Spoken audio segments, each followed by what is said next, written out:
നീയൊക്കെ പ്രേമിക്കുകയോ കല്യാണം കഴിക്കുകയോ എന്ത് പണ്ടാരം വേണമെങ്കിലും അയക്കോ. അതിന് ഞാനെന്തിനാ കണ്ടോന്റെ കിടിയുള്ളത്? നിന്നോടാരും പറഞ്ഞു അപ്പൊ തന്നെ മരത്തിന് വെളിയിൽ താഴോട്ട് കുതിക്കാൻ. ഓഹോ, അതായല്ലേ കുഴപ്പം. അബദ്ധത്തിലാണെങ്കിൽ ഞാൻ വീണില്ലായിരുന്നെങ്കിൽ കാണായിരുന്നു. അവരെല്ലാവരും കൂടെ നിന്നെ കൊന്ന് കുളിച്ച് മൂടിയാണ്. എടാ മനുഷ്യനായ അല്പമെങ്കിലും നന്ദി വേണോടാ മൃഗമേ. നന്ദി വേണം. അത് തന്നെ എനിക്ക് നിന്നോടും പറയാനുള്ളത്. നീ പറഞ്ഞിട്ടല്ല ഞാൻ അവളെ പ്രേമിച്ചത്. എന്നിട്ട് ആ നന്ദി നിന്നെ കൊണ്ടോ? അയ്യടാ, ഇതെവിടത്തെ ന്യായം? പിന്നെ നീയല്ലേ ഞങ്ങളെ ഒന്നിപ്പിച്ചത്. അതിന് അപ്പൊ പിരിയാൻ നോക്കണ്ട നിന്റെ കടമയാ. അതിന് പിരിയാനും ചുറ്റാനും ഒക്കെ നിന്റെ അച്ഛൻ സമ്മതിച്ചിട്ട് വേണ്ടേ? നിന്റെ വീട്ടിൽ പോയിട്ട് ആ മുറ്റത്ത് പോലും ഒരു പെണ്ണും കാലുകുത്താൻ പാടില്ലെന്ന് ശബ്ദം ചെയ്തിരിക്കില്ല അങ്ങേര്. ഇങ്ങനെ ഉണ്ടോ ഒരച്ഛൻ? അതൊക്കെ നമ്മുടെ വാപ്പ. ഞാൻ ജനിച്ച് 3ന്റെ 4 ഡിം. ഇതിങ്ങനെ കിടക്കയല്ലേ എന്നിട്ട് ആഴ്ചയിൽ ഓരോ ശപഥവും. എടാ, നിനക്ക് അവളെ കെട്ടണമെന്നുണ്ടെങ്കിൽ ഒറ്റ മാർഗമേ ഉള്ളൂ. എങ്ങനെ നിന്റെ ചേട്ടന്മാരുടെ മനസ്സിളക്കണം. അവർക്കും കൂടി കല്യാണം കഴിക്കണമെന്നുള്ള ആഗ്രഹം ഉണ്ടാക്കണം. ചേട്ടന്മാരിൽ ഒരാളെ നമ്മുടെ കൂടെ കിട്ടിയാൽ മതി. ബാക്കി കാര്യം ഞാനേറ്റു. ഇന്ന് നിന്റെ മനസ്സിൽ വീണിരിക്കുന്ന ഈ തീപ്പൊരി ഇനി അവരുടെ മനസ്സിലേക്ക് ഞാൻ വീഴ്ത്തി തരാടാ.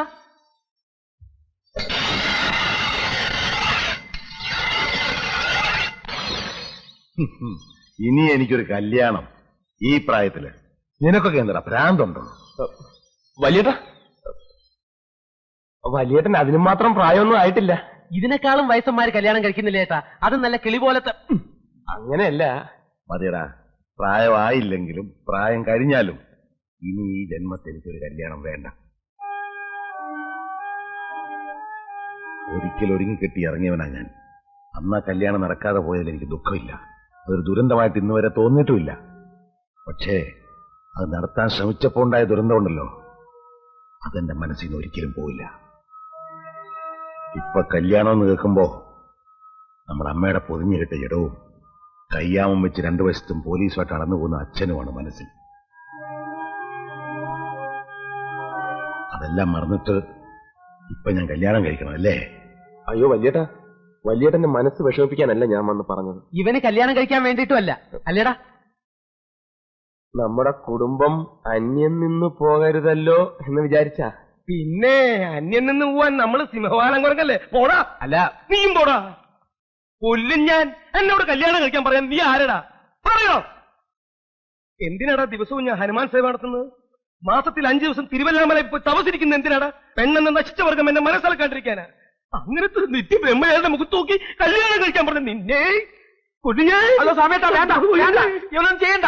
വേണ്ടെന്ന് പറയാൻ നീ ആരണ്ട? നീ കുറെ നാളായില്ല തുടങ്ങിയിട്ട്. നിനക്ക് എന്താ വേണ്ടേ? ഞാനിവിടെ വെറുതെ വന്നതാ. ഇവന്റെ ക്ലോസ് ഫ്രണ്ടാ. ക്ലോസ് ഫ്രണ്ടാ? ഫ്രണ്ട് തെണ്ടി. ഞാനിവനെ ക്ലോസ് ആക്കുന്നതിന് മുമ്പ് നീ ഇവനെ വിളിച്ചോട്ട് പോടാ.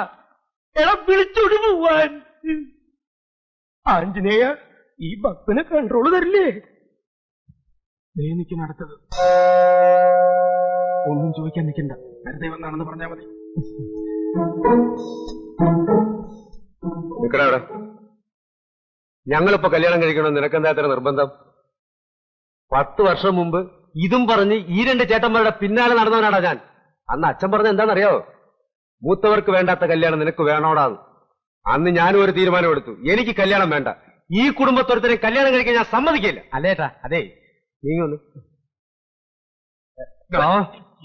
നീ ഒരുത്തനെ ഇവനെ കൂടെ കൊണ്ടുവന്ന് വഷളാക്കുന്നത്. മേലാൽ ഇവന്റെ കൂടെ നിന്നെ കണ്ടാൽ കാലിന്റെ ചിരട്ടയാൻ തല്ലി പൊട്ടിക്കും.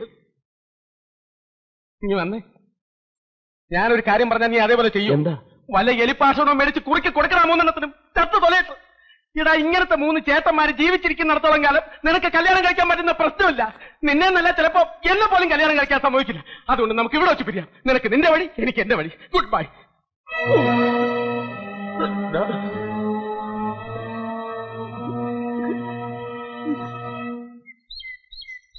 നമ്മൾ തമ്മിൽ ചേർന്ന ഇവിടെ ഒരു ഭൂകമ്പം ഉണ്ടാവുമെന്ന് എനിക്കറിയാം. എന്തുണ്ടായാലും എനിക്കൊന്നുമില്ല. എന്റെ അച്ഛൻ എന്നോട് പറഞ്ഞിട്ടുണ്ട്, നിനക്ക് ശരിയെന്ന് തോന്നുന്നു നീ ചെയ്യണം. എനിക്കിപ്പോ ഇതാ ശരി. ഇത് മാലുവിന് അറിയില്ല ഞങ്ങളെ എങ്ങനെ അച്ഛൻ വളർത്തിയെന്നും ഇതുവരെ ഞങ്ങൾ എങ്ങനെ ജീവിച്ചതെന്നും. എന്റെ 5ാമത്തെ വയസ്സിലാ അമ്മ മരിക്കുന്നത്. അതിൽ പിന്നെ ഓർമ്മയിലുള്ള എന്റെ അമ്മയല്ലാതെ ഒരു സ്ത്രീയും എന്റെ ജീവിതത്തിലേക്ക് കടന്നു വന്നിട്ടില്ല.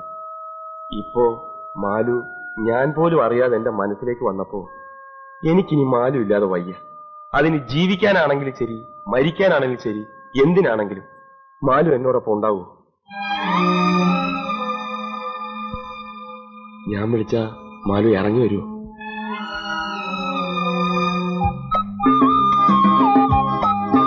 രാമഭദ്രൻ എപ്പോ വന്ന് വിളിച്ചാലും എവിടേക്ക് വിളിച്ചാലും ആ നിമിഷം ഞാൻ ഇറങ്ങി വരും.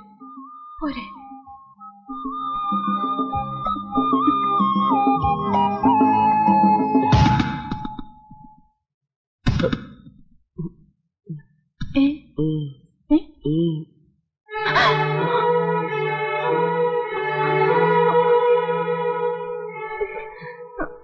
പേടിക്കാനൊന്നുമില്ല, ധൈര്യമായിട്ടിരുന്നു.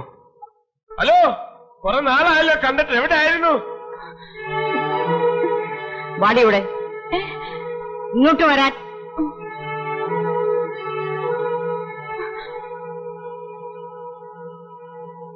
എടിയും മിടുക്കി, നീ അവന് വളച്ചില്ലേ? ഇപ്പോഴാ നീ അച്ഛമ്മയുടെ മോളായത്. ഇപ്പൊ എങ്ങനെയാ? നീ പറഞ്ഞ അവൻ പോയി വെട്ടുവോ ആ 500 തല? ആ, ഇനി എന്താ ചെയ്യേണ്ടത് ഞാൻ പറഞ്ഞു തരാം. വാ. രാമഭദ്ര, രാമഭദ്ര, നീ രക്ഷപ്പെട്ടടാ. നിനക്കിനി ധൈര്യമായിട്ട് പ്രേമിക്കാം, ആരെ വേണമെങ്കിലും കല്യാണം കഴിക്കാം. ഇനി നിന്റെ അച്ഛനോ നിന്റെ ചേട്ടന്മാർക്കോ നിന്നെ ഒരു ചുക്കും ചെയ്യാൻ പറ്റില്ല. അന്ന് കല്യാണ കാര്യം പറഞ്ഞു തന്നപ്പോ ഏറ്റവും കൂടുതൽ ബഹളം ഉണ്ടാക്കി ആരാ? നിന്റെ സാമ്യത്തല്ലേ? അയാളെ തന്നെ നിന്റെ കൈ കിട്ടിയടാ. നീ എന്താന്ന് വെച്ച കാര്യം പറ. നിന്റെ ഈ സാമ്യേട്ടൻ എല്ലാ മാസവും 1-ാം തീയതി മുതൽ 5-ാം തീയതി വരെ എവിടെ പോകുന്നു എന്നാ പറഞ്ഞത്? തിരുവില്ലാമലയിൽ ഹനുമാൻ കോവിലിൽ ജപമിരിക്കാൻ. ഉണ്ട, അയാൾ അയാളുടെ ഭാര്യ വീട്ടിൽ പോകുന്നതാടാ. ആ, അയാൾ കല്യാണം കഴിച്ചാടാ. 7 കൊല്ലമായി കല്യാണം കഴിച്ചിട്ട് 7 കൊല്ലം ഭാര്യ മക്കളെ രഹസ്യമായി താമസിപ്പിച്ചിരിക്കുക. നമ്മുടെ സാമ്യേട്ടന്റെ കാര്യം തന്നെയാണോ നീ പറയുന്നത്? അയാൾ സാമ്യേട്ടനല്ല, ആ സാമ്യേട്ടനാ. തിരുവില്ലാമലയിലേക്കെന്നും പറഞ്ഞ അയാൾ പോണതേ തിരുവല്ലയിലേക്കാ. അവിടുത്തെ കാര്യം ഒരു കൊച്ചമ്മടി ടീച്ചറാ അയാളുടെ ഭാര്യ. മായൻകുട്ടി, നീ വെറുതെ നുണ പറയരുത്. നിനക്ക് വിശ്വസിക്കാൻ പറ്റുന്നില്ല അല്ലേ? തെളിവും കൊണ്ടാണ് ഞാൻ വന്നിരിക്കുന്നത്. ഇതാണ് നിന്റെ ചേട്ടത്തി അമ്മ, തിരുവല്ലാക്കാരി കൊച്ചമ്മണി ടീച്ചർ.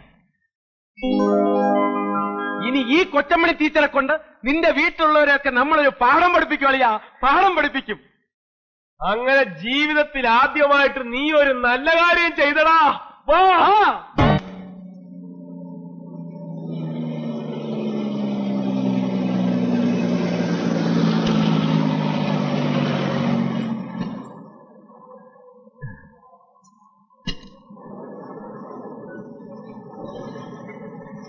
അച്ഛനെ, ഇവിടെ ഇവിടെ കൊച്ചമണി എന്ന് പേരുള്ള ഒരു സ്കൂൾ ടീച്ചർ താമസിക്കുന്നത്. School teacher? അതെ. കൊച്ചമണി എന്ന് പറയുന്ന ഒരു സ്ത്രീ ഇവിടെ താമസമുണ്ട്. പക്ഷെ അവർ സ്കൂൾ ടീച്ചർ അല്ല. അവരുടെ ഭർത്താവിന്റെ പേര് സ്വാമിനാഥൻ എന്നല്ലേ? അല്ല, രാമനാഥൻ എന്നാ. രാമനാഥനോ? ഇത് വേറെ ആരണ്ടാടേ? നിക്ക് അച്ഛനെ, ദേ നോക്കി, ഇതാണോ രാമനാഥൻ? ഇത് തന്നെ. അപ്പോ ഇതല്ലേ കൊച്ചമണി? കൊച്ചമണി ഇത് തന്നെയാ, പക്ഷെ ഇവര് സ്കൂൾ ടീച്ചറല്ല, ഡാൻസ് ടീച്ചറാ. തത്തൈതാഹ തിത്തൈതാഹ തത്തൈതാഹ തിത്തൈതാഹ തത്തൈതാഹ തക്കിട്ട തക്കിട്ട തക്കിട്ട തക്കിട്ട തൈ തൈ തിത്തി തൈ തൈ തൈ തൈ തിത്തി തൈ. ആരാ?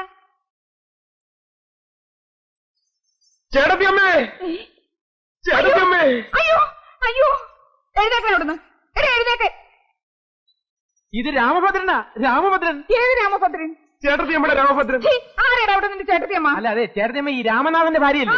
ഈ രാമനാഥനല്ല, ഈ കെ രാമനാഥൻ. അത് തന്നെ, അത് തന്നെ. ഈ കെ രാമനാഥൻ എന്ന കള്ളപ്പേരിൽ ഇവിടെ കല്യാണം കഴിച്ച് താമസിക്കുന്ന സാക്ഷാൽ സ്വാമിനാഥന്റെ അനിയൻ രാമഭദ്രനാണ് ഞാൻ. എവിടെ ചേട്ടത്തിയമ്മ പിള്ളേര്? മക്കളെ, നിങ്ങൾ ഇളയച്ചൻ വന്നിരിക്കുന്നതാ. മക്കളെ, യോ സ്വാമിയേട്ടൻ ഇതിന് മാത്രം പിള്ളേരാ. മക്കളെ, നിങ്ങൾ ഇളയച്ചനാടാ. മക്കളെ, ഇളയച്ചൻ വന്നിരിക്കുന്നു. മക്കളെ, ഇളയച്ചാന്നൊന്ന് വിളിക്കും. മക്കളെ, ഇതൊക്കെ ഡാൻസ് പഠിക്കാൻ വന്ന പിള്ളേരാടാ. ഇതായിരിക്കും. മോളെ, ഇളയച്ചാന്നൊന്ന് വിളിക്കും. മോളെ, അയ്യോ, എന്റെ കുഞ്ഞിനെ ഇറങ്ങി പോടാ അവിടുന്ന്. ചേട്ടത്തിയമ്മേ. ഞാൻ ആരുടെ ചേട്ടത്തിയമ്മയൊന്നുമല്ല, മര്യാദയ്ക്ക് ഇറങ്ങി പോകുന്നുണ്ടോ അവിടുന്ന്? അയ്യോ, ഇനി ഒന്നും ഒളിച്ചു വെച്ചിട്ട് കാര്യമില്ല. സ്വാമിയേട്ടൻ തന്നെ കംപ്ലീറ്റ് കഥകളും 500-ാം മുതലാളിയോട് പറഞ്ഞു. എനിക്ക് ഒരു 500 തന്നെ അറിഞ്ഞൂടാ, 600 തന്നെ അറിഞ്ഞൂടാ. ഞാൻ ഒരു സ്വാമിനാഥന്റെ ഭാര്യയല്ല, മര്യാദയ്ക്ക് ഇറങ്ങി പൊയ്ക്കോ അവിടുന്ന്. ദോഷങ്ങള്. അതെ, അപ്പൊ ഇനി സത്യം തുറന്ന് പറയാല്ലേ? പറയണോ? കുഴപ്പമാവില്ലേ? പറയാതിരുന്ന അതിനും കുഴപ്പമാവില്ലേ? അവസാനമായിട്ട് ചേട്ടന്റെ ഭാര്യ മക്കളെ ഒന്ന് കാണാൻ പറ്റാതെ വന്നാലോ? പതുക്കെ പറ, ചേട്ടത്തിയമ്മ കേക്കും. എന്താ? ഒന്നുമില്ല. അല്ല, എന്തോ ഉണ്ട്. ഒന്നുമില്ലെന്ന് പറഞ്ഞില്ലേ? എന്താ? എന്താന്ന് പറയടാ. എന്താ എന്റെ ചേട്ടന് പറ്റിയത്? എന്താന്ന് പറയാ. ചേട്ടത്തിയമ്മ ഞങ്ങളോട് ക്ഷമിക്കണം. ഒന്നും ഇവിടെ അറിയിക്കരുതെന്ന് പറഞ്ഞാ ഞങ്ങളെ വിട്ടിരിക്കുന്നു.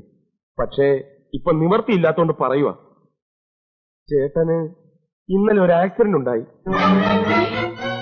അബോധാവസ്ഥയിൽ ആദ്യം ആവശ്യപ്പെട്ടത് ചേട്ടത്തിയമ്മയും പിള്ളേരെയും കാണണമെന്ന്.